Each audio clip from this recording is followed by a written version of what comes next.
दोस्तों नमस्कार, मैं धनीश विद्यार्थी पत्रकार एक बार फिर हेलो न्यूज़ वर्ल्ड में आपका स्वागत करता हूं। आप देख रहे हैं हेलो न्यूज़ वर्ल्ड सोच बेहतर कल की। बावल क्षेत्र में एसके स्कूल जो कि पनवाड़ में स्थित है, उसके संचालक ओमवीर जी से हमारी शिक्षा से जुड़े मुद्दों को लेकर अहम बातचीत हुई। देखिए आप हेलो न्यूज़ वर्ल्ड की ये रिपोर्ट संजू कौशिक के साथ धनीश विद्यार्थी हेलो न्यूज़ वर्ल्ड के लिए। आप जुड़े रहिए हेलो न्यूज़ वर्ल्ड के साथ। आप हमारी खबरों को लाइक, सब्सक्राइब और शेयर करना न भूलें।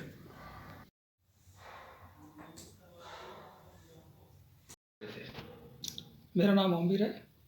मैं एसके स्कूल, जिसका पूरा नाम श्री कृष्णा स्कूल है, वो चला रहा हूँ, जो सीबीएसई से मान्यता प्राप्त है। सर, बावल चौरासी में यदि शिक्षा की बात की जाए तो शिक्षा की क्या स्थिति देख रहे हैं आप?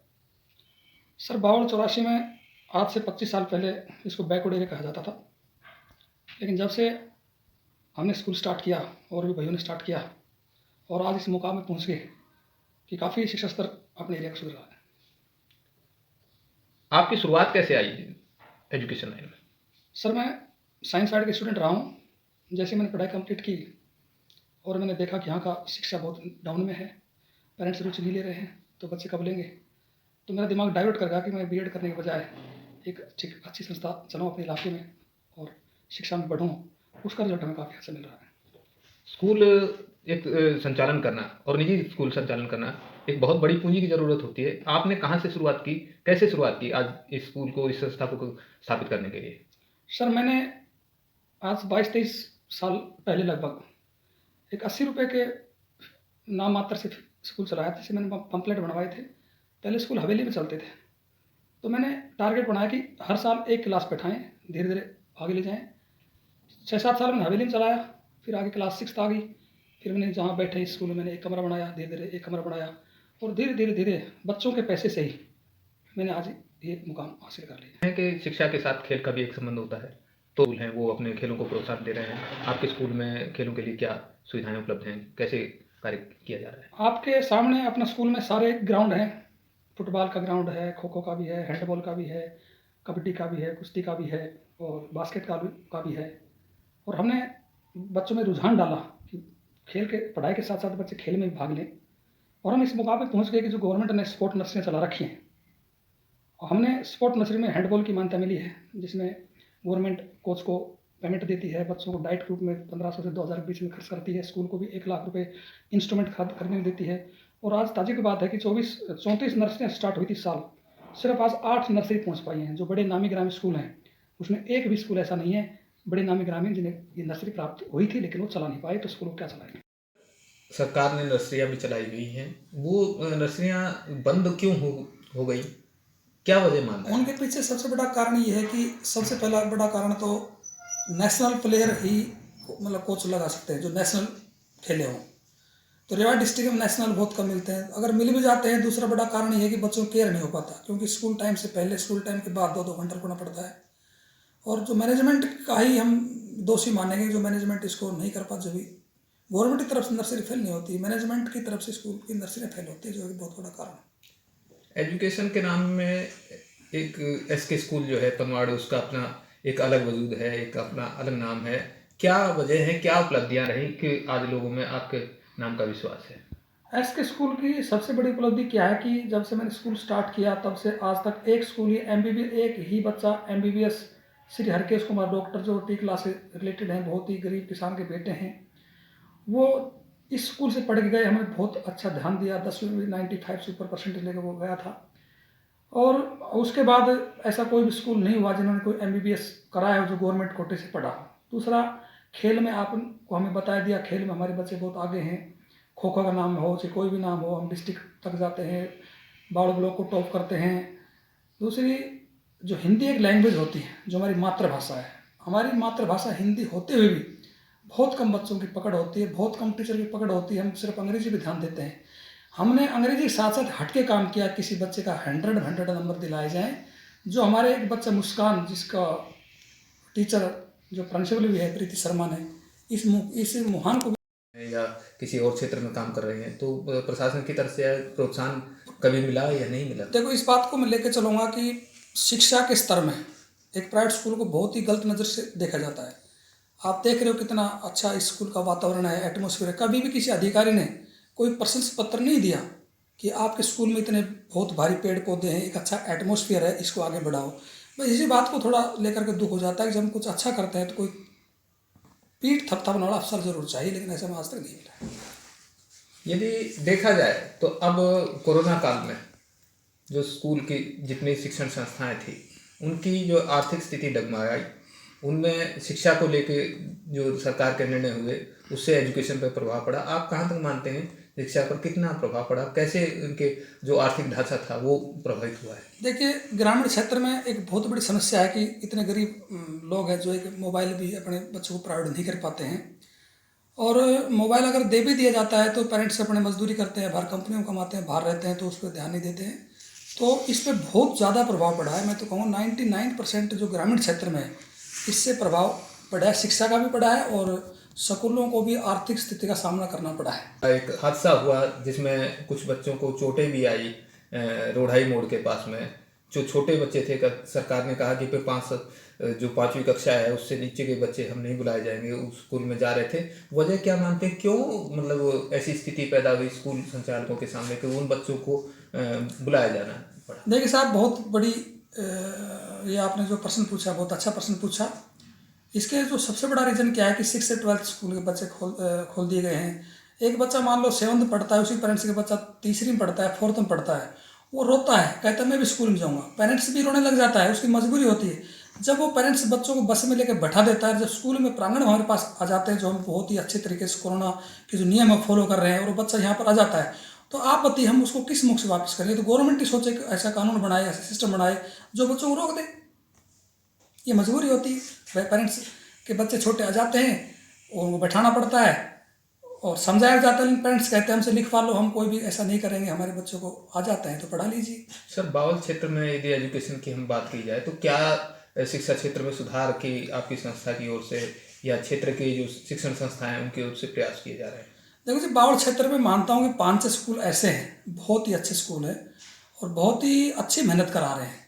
वो सब रिजल्ट आपके सामने है, जब से स्कूल अच्छे अच्छे आए हैं और तब से शिक्षा में काफ़ी सुधार है। साइंस के स्टूडेंट पहले जानते नहीं थे, नॉन मेडिकल, मेडिकल, बायोलॉजी अच्छे सब्जेक्ट से बच्चे पढ़ रहे हैं। मुझे आशा है कि 5-7 साल में भी इस इलाके के अच्छे अफसर बनेंगे, डॉक्टर बनेंगे।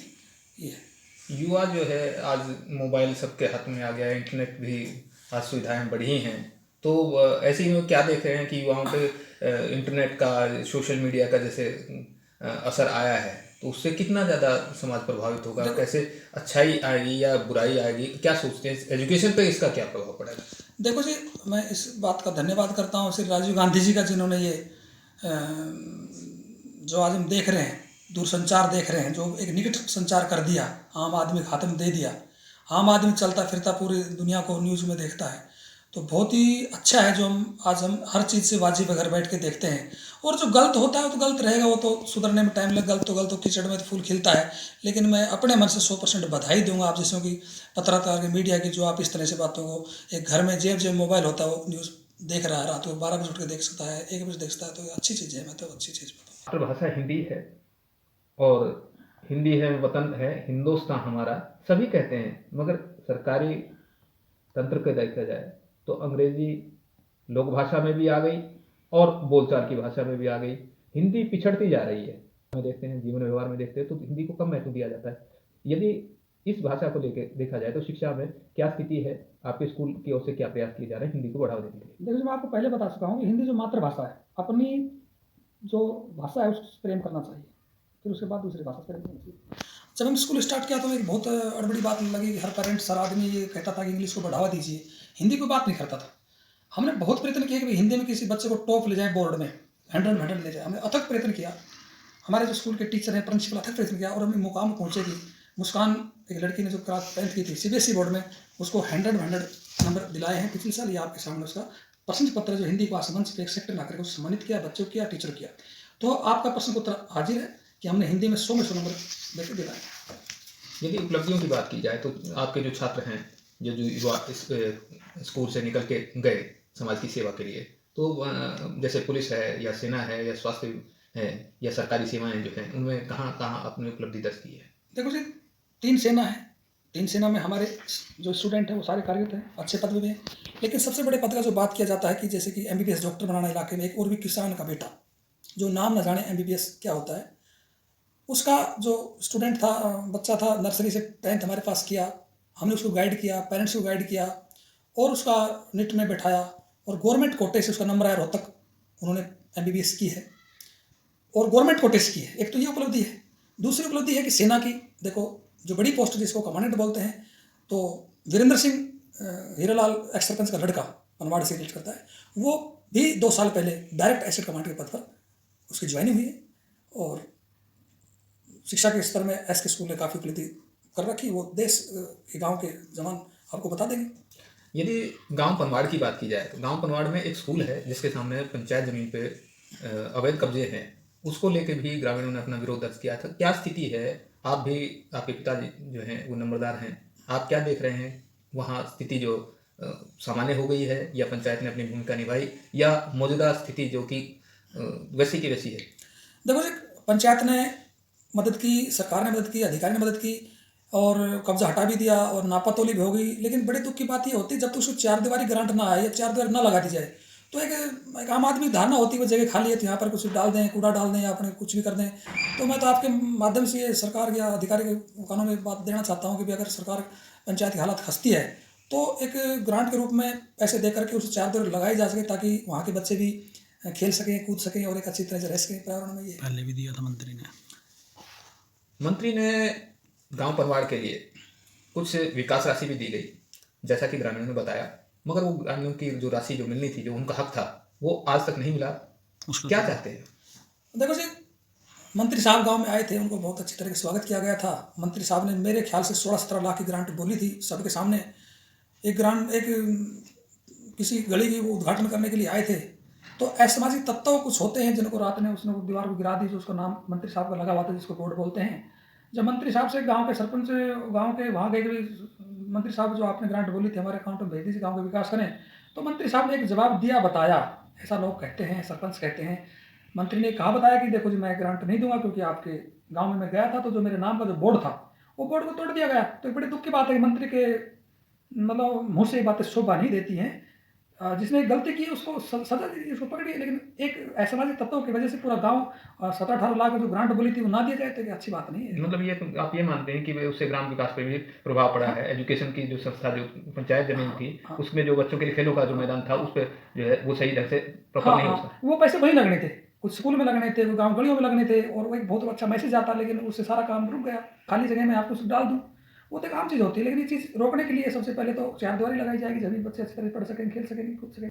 एजुकेशन को लेके, बदलाव को लेके कोई विशेष आपने कार्य योजना बनाई है? स्कूल जो है अपना एनुअल प्रोग्राम करता है, क्या रणनीति है? हमारा विचार इस बार एनुअल फंक्शन मनाने का है, विचार गोष्ठी भी करने का है, बड़े बड़े आदमियों को, सम्मानित आदमियों को, सामाजिक आदमियों को, अच्छे काम करने वाले आदमियों को बुलाने का हमें मौका देंगे। जो समाज से जुड़ रहा है उसको सम्मानित करने का मौका करेंगे, चाहे वो कहीं भी बच्चा पढ़े, अच्छा पढ़ रहा है, मान लो कहीं की स्कूल में अच्छा पोस्ट नहीं पा रहा है, तो हम चाहेंगे उसको अपने स्कूल में बुला करके सम्मानित किया जाए और एक अच्छा मैसेज जाए कि जिस स्कूल में पढ़ा वो स्कूल वाला उसको सम्मान करे ना करे, लेकिन दूसरे स्कूल उसको सम्मान करे।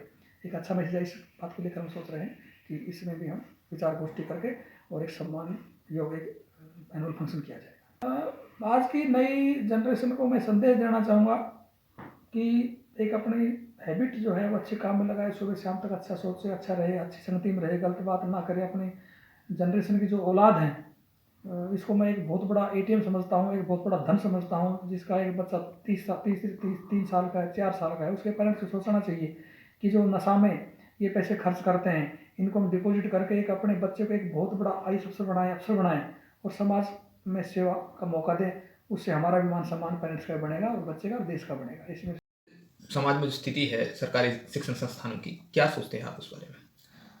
और देखिए जी, मैं सोचता हूँ कि आज की स्थिति ऐसी होगी कि जो गवर्नमेंट स्कूल रह गए हैं उनमें मजबूर बच्चे जा रहे हैं जो फीस ना दे सकें, उनकी मजबूरी है। लेकिन हमने एक धारणा अपने दिमाग में नहीं रखी। आज से 4 साल पहले जब पहली बार हमारे स्कूल को निमंत्रण मिला गवर्नमेंट स्कूल पनवाड़ में, हम सारे बच्चे, सारे स्टाफ गवर्नमेंट स्कूल पनवाड़ में गए। मुझे मौका मिला बोलने का तो मुझे बहुत अच्छा लगा कि 2 स्कूल मिलकर के आज 15 अगस्त को मना रहे हैं, शायद 26 जनवरी को मना रहे हैं। तो मैंने स्टेज पे एक ही घोषणा की थी कि भाई मैं हर साल गवर्नमेंट स्कूल को 2 लाख रुपए डोनेट करूँगा। नगद नहीं, बल्कि 2 लाख रुपए की, जो बच्चे बिल्कुल गरीब हैं उनकी ड्रेस, किताबें, बुक्स वगैरह। और मैंने लगभग 80,000 रुपये की वहाँ पर स्टेशनरी बांटी थी लगातार। एक मैंने टीचर भी वहाँ दिया था कि भाई इस टीचर को आप यहाँ रखो, उसकी पेमेंट मैं दूंगा। तो 4 महीने लगभग वो टीचर वहाँ गया, पढ़ाया, मैंने उसकी पेमेंट दी। लेकिन गाँव की राजनीतिक के कारण उसके हेडमास्टर ने आगे जो 1,20,000 बच गए थे लेने से मना कर दिया।